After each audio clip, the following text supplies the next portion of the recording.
Alors bonjour à tous, aujourd'hui je vous propose de faire un troisième exercice par rapport à cette période de confinement. Exercice qui va consister à, comme vous pouvez le voir sur cette photo assez ancienne, à nous cloner. Et là j'avais fait la partie de cartes, donc avec 4 exemplaires de moi-même. Et donc on va voir comment on peut réaliser la prise de vue et le trucage après sur Photoshop. Alors c'est un exercice qui vient après celui de la lévitation, car le principe reste à peu près le même, à savoir qu'il faut prendre plusieurs photos et les assembler pour pouvoir faire le trucage. Donc je vais pour ça récupérer 4 photos que j'ai créées ce matin. Donc on peut faire comme hier, donc soit passant par le script et ouvrir les 4 photos déjà dans une pile. J'en ai 6 en tout, mais c'est parce qu'en fait il y en a une, c'est le fond. Celle-là, c'est pas la peine de la conserver. Et il y a une photo où vous allez voir où j'ai fait 2 fois la même, mais avec un petit décalage, je vais vous expliquer pourquoi. Donc j'ouvre les différentes photos. Je vais mettre en aligner automatiquement les images sources. Ça va les aligner. Une fois qu'il les aura chargés.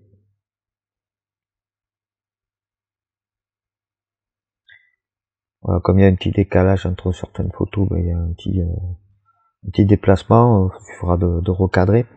Alors ce qui est intéressant à voir, alors si jamais vous prenez vous ouvrez vos photos les unes après les autres, et que vous voulez les aligner, vous allez dans l'édition et dans alignement automatique des calques, il suffit d'en sélectionner plusieurs. Hop. Et si vous allez dans, là vous avez le menu qui est cette fois-ci accessible. Et donc là vous choisissez, vous laissez en automatique et vous faites OK. Voilà, donc là on voit nos différentes photos. Et je vais les aligner dans un autre sens. Ce qu'on peut voir. Donc la photo où je suis dans un premier plan comme ça. Ensuite au fond. Ensuite avec la tablette.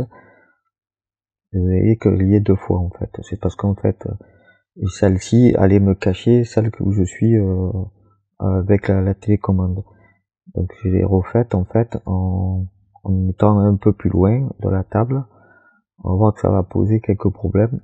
Et on verra aussi comment éventuellement résoudre ces problèmes. Et d'où l'importance de la prise de vue. Et la dernière, donc, c'est avec une Powerball. Je suis en train de lancer. Voilà, donc on a vu donc celle-là de photo, la quatrième. Et la cinquième, c'est la même, juste j'avais pas pensé à faire ça allait me cacher par rapport à la photo où je suis avec la télécommande. Après sur le principe c'est assez simple, hein, il suffit de passer par des masques de fusion, comme on a pu voir pour avec la lévitation.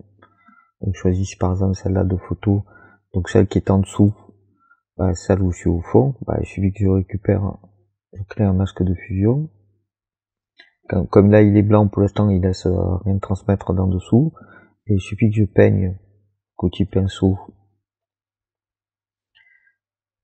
en couleur noire pour faire apparaître la personne qui est derrière, c'est-à-dire moi. Là je peins assez rapidement. On va zoomer. On peut se déplacer quand vous êtes en zoomé comme ça, vous appuyez sur la barre d'espace. Ça vous met la main et vous pouvez déplacer l'image. Là je suis trop, j'ai peint forcément de façon un peu trop forte, avec une épaisseur très importante. Donc ce que je peux faire, c'est après diminuer pour récupérer.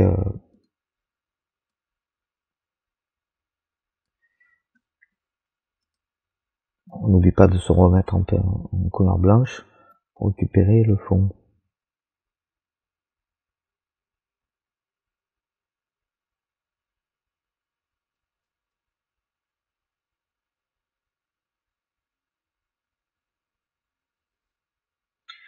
Alors là, vous pouvez permettre de faire des contours juste en peignant comme ça. Ou, par exemple, vous diminuez le flux pour pouvoir... vous êtes obligé de repasser comme ça.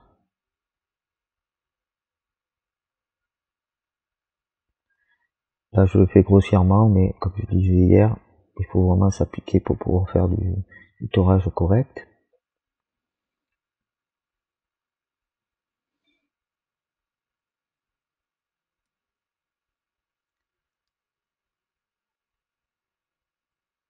C'est pour pas passer trop de temps sur la vidéo. C'est pas ça qui va vous intéresser.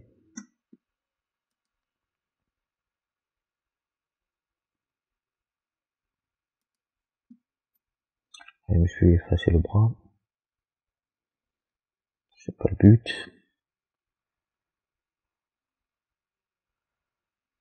Voilà. Et là, il faudra bien mettre sur le personnage à l'arrière-plan. Bien refaire. Et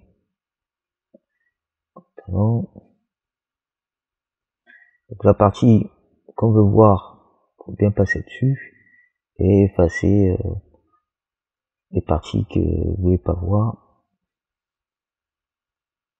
Voilà, passe bien parce que sinon, comme j'ai mis du flux, si je passe pas bien dessus plusieurs fois pour faire le 100%, je serai un petit peu fantomatique. Pas le but. Voilà. Donc après, vous vous appliquez pour bien faire le détail, pour pas qu'il y ait de halo de lumière, parce que vous avez vu la difficulté, c'est comme hier, c'est qu'il y a une différence de luminosité, même si j'ai pris tout en point de vue, même si au niveau de la prise de vue, j'ai bien fait attention d'être tout en manuel, il y a forcément des petites différences de luminosité entre les deux photos. Alors pour la prise de vue, ça c'est simple, il suffit de faire les 4 prises de vue différentes. Chaque fois vous mettez avec le retardateur et puis vous mettez en place à l'endroit où vous désirez avec l'équipement, avec l'accessoire qui vous permet de vous différencier à chaque fois. L'appareil photo est sur trépied, donc au niveau des paramètres c'est assez simple, c'est tout en manuel, le plus possible en manuel. La balance de blanc je l'ai mis en lumière du jour. Au niveau des paramètres, donc j'étais à F8 pour avoir quand même une profondeur de champ assez importante et donc apparaître à peu près net à tous les personnages. Vous pouvez vous amuser à avoir une profondeur de champ plus courte et comme ça les personnages qui sont en arrière-plan, ben, ils vont être dans le flou, mais ça peut donner quelque chose aussi intéressant. Ça renforce un petit peu le sentiment que la photo a été prise en une seule fois. Et puis au niveau de la vitesse, il va calculer ça en fonction des ISO que vous allez mettre. Là j'ai monté quand même les ISO un peu fort, je montais à 1600, je me souviens bien, de façon à ce qu'il y ait quand même une qualité qui reste acceptable et par rapport au peu de lumière qu'il y avait, par rapport à la seule fenêtre qui éclaire la pièce, que ça reste quand même assez visible et que le temps de pause ne soit pas trop long. Voilà, donc là j'ai fait grossièrement la première incrustation. Donc on peut voir donc au niveau du personnage qui apparaît. En fait le but du jeu après ça va être de rajouter encore les différents personnages. Si on voit par rapport à celui-là qui va me poser le plus de problèmes et qui va faire que d'ailleurs ça va être très compliqué de faire l'image finale. Pourquoi? Parce que donc j'avais pas pensé en faisant la première photo que ça allait gêner, donc que j'ai vu à la prise de vue, je me suis dit bon c'est pas grave, je vais me reculer et je vais me servir de cette photo là, ce qui me permettra d'avoir le personnage ici. Le problème c'est qu'en faisant apparaître ce personnage là, ben, il va récupérer cette partie là, et cette partie là en fait, sur la première photo, je sais pas si vous vous souvenez, en fait il y a la chaise ici que j'ai déplacée.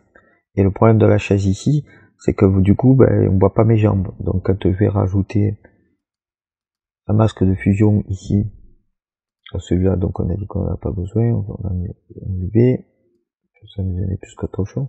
Je vais rajouter le masque de fusion ici et que je vais vouloir peindre par dessus. qui va se passer, c'est que je vais me retrouver avec des jambes en moins. À ce niveau-là, donc il y a deux possibilités. Donc soit on continue avec les masques de fusion, mais le problème c'est que quand je vais créer le masque de fusion ici, et que je vais vouloir peindre, ben, il va rien se passer. Pourquoi? Parce qu'en fait, oui, je suis en train de faire apparaître ici, mais je suis en train de faire apparaître sur la deuxième photo. Or ma première photo va masquer ce masque de fusion. Il faudrait qu'en plus je peigne par rapport à ici pour faire apparaître. Donc je vais faire deux fois le travail en quelque sorte. C'est pas l'idéal. Donc ce que je peux faire,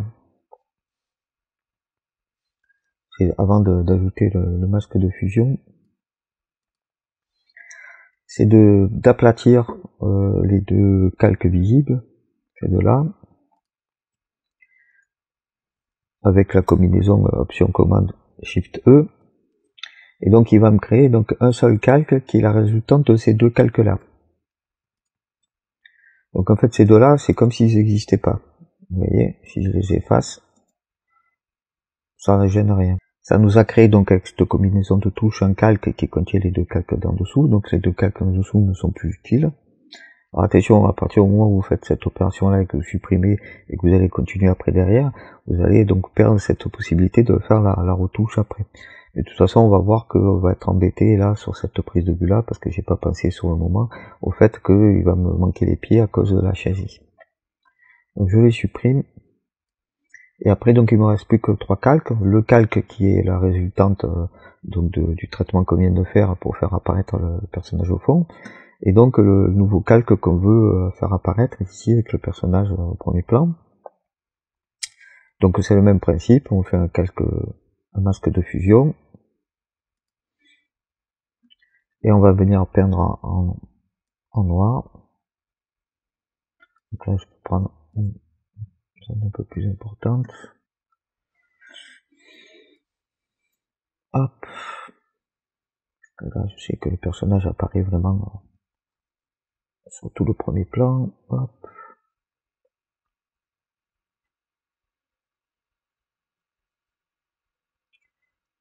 Voilà. Et vous voyez tout de suite donc le défaut de cette méthode, c'est que ici, je suis obligé de supprimer la chaise pour pouvoir ne pas avoir le double de la chaise, mais le problème c'est que du coup je me retrouve sans pied.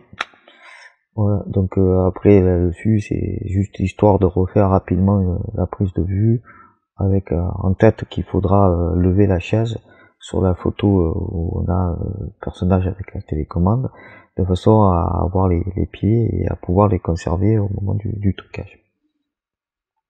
Bon, je vous fais rapidement le dernier personnage.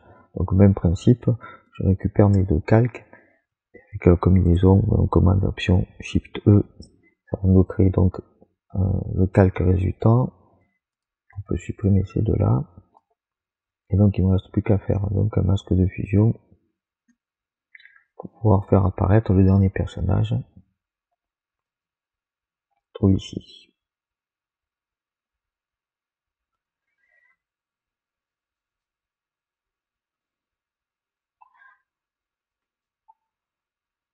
Voilà, c'est un trucage assez rapide, hein, mais vous voyez que le plus important, ça reste la prise de vue, comme toujours en photographie. Donc pensez vraiment quand vous faites vous avez votre idée de montage, votre idée de trucage, à comment les personnages vont interagir.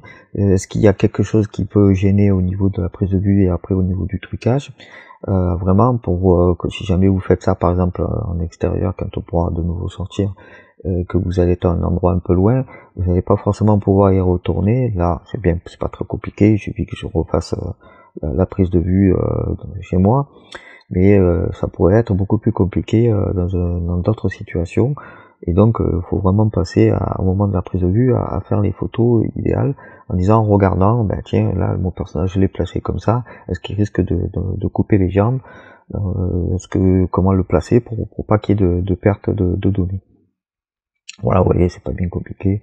Il faudra de faire un petit recadrage pour éliminer, on va dire, les différences dues à l'alignement. Voilà. Et vous voyez, donc on a la photo finale, donc avec les quatre personnages qui sont en train d'avoir quatre activités différentes. Et donc, vous voyez qu'on peut se cloner assez facilement, c'est pas bien compliqué. Voilà, on termine juste sur la photo que j'avais prise il y a quelques années, sur le même principe, donc à partir de cartes. Et vous voyez, là, on avait la même difficulté. Autant ce personnage-là, la seule chose qu'il y a, c'est qu'ici, il va être devant celui-là, mais c'est pas bien grave. Quand tu prends la photo, de toute façon, celui-là n'existe pas. Il faut juste penser aux chaises par rapport aux différentes positions. Et ici, en bas, au niveau de la prise de vue, faire apparaître celui-là de personnage en premier, de façon à ce que quand on fait apparaître celui-là, ben celui-là vient recouvrir. Donc c'est pas gênant par rapport au fait que ça se chevauche. Voilà. Donc c'était juste pour l'exercice du jour, vous voyez, rien de compliqué, et puis on n'a pas appris forcément de nouvelles techniques par rapport à hier, mais une façon différente d'utiliser la même technique pour obtenir un résultat encore différent de la lévitation, le clonage. Sur ce, à la prochaine, ciao.